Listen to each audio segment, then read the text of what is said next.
Bueno, entonces todas las proteínas que llegan al retículo, o sea, pasan al retículo, van del retículo al Golgi y desde el trans-Golgi van a ir a sus distintos destinos finales. Dentro de estos destinos a los que pueden llegar las proteínas se encuentran los lisosomas.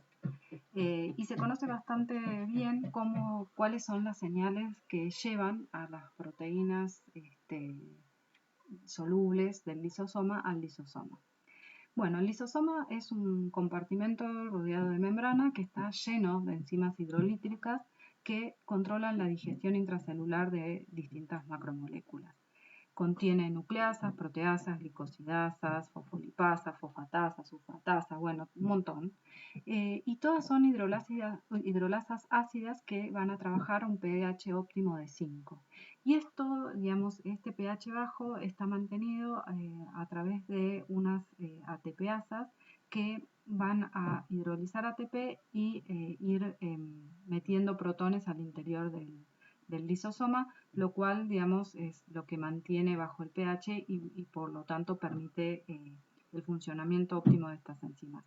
Por otro lado, eso es también ventajoso porque imagínense que si estas enzimas no llegan ahí y por error llegan, no sé, o llegan al espacio extracelular o a la membrana, bueno, no van a poder funcionar porque su pH óptimo de funcionamiento es un pH 5, ¿sí? Bueno, hay múltiples vías que van a llevar materiales a los lisosomas para su digestión. El lisosoma es como un lugar de encuentro de varias vías. Por un lado está la vía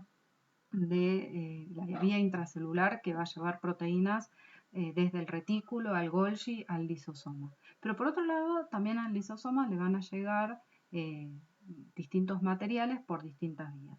Oye, una de esas vías, una de esas vías es la fagocitosis, ¿sí? La célula es capaz de encapsular microorganismos o partículas grandes, formando primero un fagosoma, el cual luego se va a fusionar con los lisosomas para poder degradar el contenido. Hay otra vía también que utiliza la célula, que es la endocitosis. A través de esto, la célula puede tomar macromoléculas del fluido extracelular y estos, endosomas se transforman primero en endosomas tempranos, luego en endosomas tardíos que se van a fusionar con los lisosomas para degradar también su contenido. Hay otra vía que se llama autofagia, que se va a originar dentro de la célula, dentro del citoplasma de la célula, por el cual la célula va a degradar organelas que ya estén viejas. Y la célula en algunos casos tiene mecanismos como para detectar, digamos que, no sé, por ejemplo, en el caso de una mitocondria, la mitocondria ya no está funcionando bien. Puede detectar que no se está formando bien, no sé, el gradiente de protones y esto lleva a que la célula active determinados mecanismos por el cual se van a encapsular esos compartimentos y se va a formar un autofagosoma y que luego se fusiona con el lisosoma y se degrada, ¿sí? Esta vía es utilizada por la célula para degradar cosas que el proteasoma no puede, como por ejemplo una mitocondria, ribosomas, peroxisomas, partes del retículo endoplasmático. Y por último, también la célula va a encapsular a través de la micropinocitosis, encapsula partículas no específicas que van a estar adheridas a la membrana, ¿no?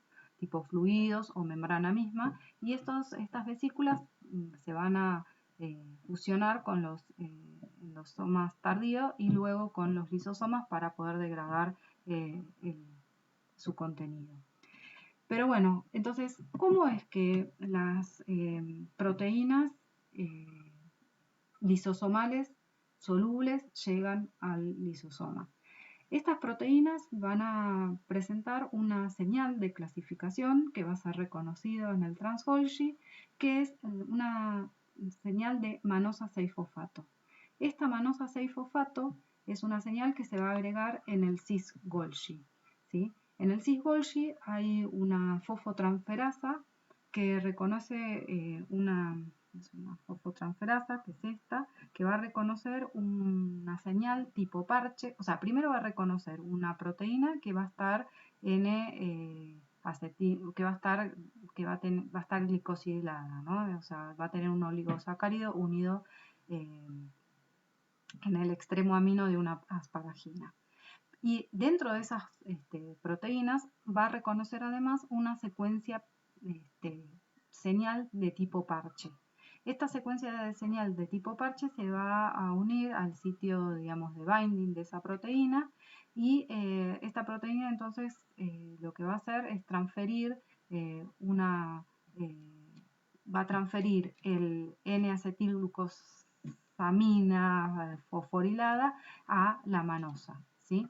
De manera de generar la señal de la manosa 6-fosfato en estas proteínas, ¿sí?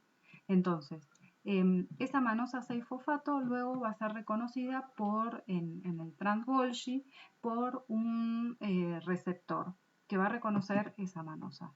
Vamos a ver. Entonces tenemos por ejemplo, el precursor de una hidrolasa lisosomal, ¿sí? En el cis-Golgi se le agrega la manosa 6-fosfato, y en el trans-Golgi esa manosa 6-fosfato es reconocida por un receptor que reconoce esa manosa 6-fosfato y también reconoce las proteínas adaptadoras y la clatrina, y se genera una vesícula, digamos, de transporte recubierta por clatrina. Acuérdense que ni bien geman estas vesículas, pierden la cubierta de clatrina, y estas vesículas se van luego a fusionar y liberar su contenido en los lisosomas. Allí este receptor se disocia de la proteína y luego este receptor es, digamos, encapsulado en otras vesículas que van a llevar estos receptores de nuevo al trans-Golgi, ¿sí? Y acá, digamos, también, en este caso, la liberación, digamos, de las proteínas solubles se da porque hay un cambio de pH. O sea, acá en las vesículas que se forman en el trans-Golgi tienen un pH de 5,6, y en este caso están unidas a su receptor. Cuando este complejo llega al lisosoma, el pH todavía es más ácido, lo cual induce la liberación de la proteína de su receptor, y entonces este receptor luego es, digamos, encapsulado en otra vesícula para volverlo a llevar al aparato al trans-Golgi. Bueno, entonces, digamos, en el trans-Golgi sería como el sitio, digamos, de clasificación de las proteínas, tanto transmembranas como de lípidos, como proteínas solubles, que tienen que llegar a sus distintos destinos, ¿no? Entonces, digamos, en general, en todas las células va a haber una vía secretoria constitutiva en donde, digamos, se van a formar vesículas que luego van a ir transportando, por ejemplo, eso, ¿no? Lípidos, proteínas transmembranas o proteínas solubles, que estas vesículas luego, cuando se fusionen con la membrana plasmática, y a este proceso se lo llama exocitosis, van a liberar el contenido, ¿sí? A esta vía secretoria, o sea, del trans-Golgi a la membrana plasmática, es una vía que está en todas las células y se la conoce como vía secretoria constitutiva. Y así se secretan la mayor cantidad de proteínas y lípidos de membrana. Sin embargo, las células secretorias especializadas tienen además otra vía que se llama vía secretoria regulada, en la cual, digamos, varias moléculas solubles y otras sustancias se van a almacenar en vesículas secretorias, que luego que van a estar como listas para ser secretadas, y su secreción va a estar regulada, ¿sí? En general, de esta manera se liberan hormonas, neurotransmisores o enzimas digestivas. Entonces, En el trans-Golgi, digamos, hay las tres vías de clasificación que ocurren en el trans-Golgi son: se pueden reconocer proteínas solubles lisosomales porque tienen las manosas 6-fosfatos y entonces se van a generar vesículas de transportes recubiertas por clatrina que las van a llevar al lisosoma. O bien puede estar la vía secretoria constitutiva que va a llevar, va a secretar proteínas, lípidos, proteínas transmembranas, lípidos a la membrana plasmática, o secretar otro tipo de proteínas o glicoproteínas, por ejemplo, la matriz extracelular. Y por otro lado, en las células especializadas, que ahora vamos a ver algunos ejemplos, se generan estas vesículas secretorias que van a estar, en donde van a acumular gran cantidad de distintas moléculas y van a estar listas como para ser secretadas en un momento en que se necesite. Y esa señal está dada por una transducción de señales o está muy regulada, ¿sí? Por ejemplo, las células nerviosas son una de estas células que están altamente polarizadas y que tienen esta vía de secretoria regulada, ¿sí? Las células nerviosas tienen dos tipos de vesículas secretorias: unas vesículas secretorias densas que van a contener proteínas y neuropéptidos que se van a liberar a través de vías reguladas de secreción, y van a tener otro tipo de vesículas que se llaman vesículas sinápticas, que son más pequeñas, que contienen otros neurotransmisores, como por ejemplo GABA, acetilcolina, glicina o glutamato, que van a mediar respuestas rápidas desde la neurona presináptica a la postsináptica. ¿Qué quiero decir? Cuando llega un potencial de acción, esto va a generar un aumento del influjo de calcio, y este aumento del influjo de calcio lo que va a hacer es va a gatillar la fusión de la vesícula a la membrana y la liberación del contenido en el espacio extracelular, ¿sí? Bueno, esto es un ejemplo, simplemente como para que sepan que este tipo de liberación regulada existe. Entonces, resumiendo este tema de transporte de proteínas, vimos que muchas de las proteínas que son sintetizadas en el citoplasma son transportadas a distintos destinos a través de distintos tipos de transportes. Por ejemplo, las proteínas que se sintetizan en el citosol son transportadas hacia el núcleo y este transporte ocurre a través de poros, es un transporte post-traduccional y la proteína puede, hay tanto un transporte hacia el núcleo como también un transporte del núcleo al citoplasma a través de estos poros, que puede permitir el paso de proteínas que están ya plegadas, correctamente plegadas. Sin embargo, hay otro tipo de transportes que va a ocurrir por ejemplo, a las mitocondrias o a los peroxisomas, ¿sí? Que es un transporte que ocurre a través de membrana, en donde las proteínas, si bien se sintetizan primero en el citoplasma, van a ser transportadas, pero totalmente desplegadas, ¿sí? Pierden su estructura, con lo cual, una vez que llegan a destino, tienen que volver a replegarse, ¿sí?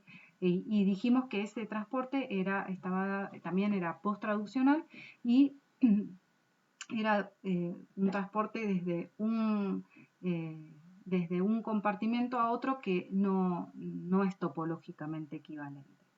Y por último, hay proteínas que comienzan a sintetizarse en el citosol, que muestran una secuencia señal que va a ser reconocida por las partículas de CRP, y en ese momento se frena la traducción, ese mensajero, esos ribosomas se acercan al retículo y comienza un transporte a través del retículo endoplasmático que es cotraduccional. Mientras se va sintetizando la proteína, se van traslocando a través de esa membrana. Una vez que llegan al retículo, las proteínas tienen que plegarse correctamente, se van a glicosilar y luego, a través de un transporte vesicular, van a llegar al Golgi. En el Golgi dijimos que entran por el cis-Golgi y luego esas proteínas modificadas glicosiladas salen del trans-Golgi.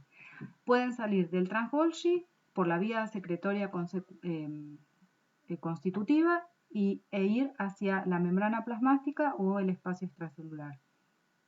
O bien pueden ir desde el Golgi, donde si tienen la señal de manosa 6-fosfato, pueden ir a un endosoma temprano que luego se va a fusionar con el lisosoma, ¿sí?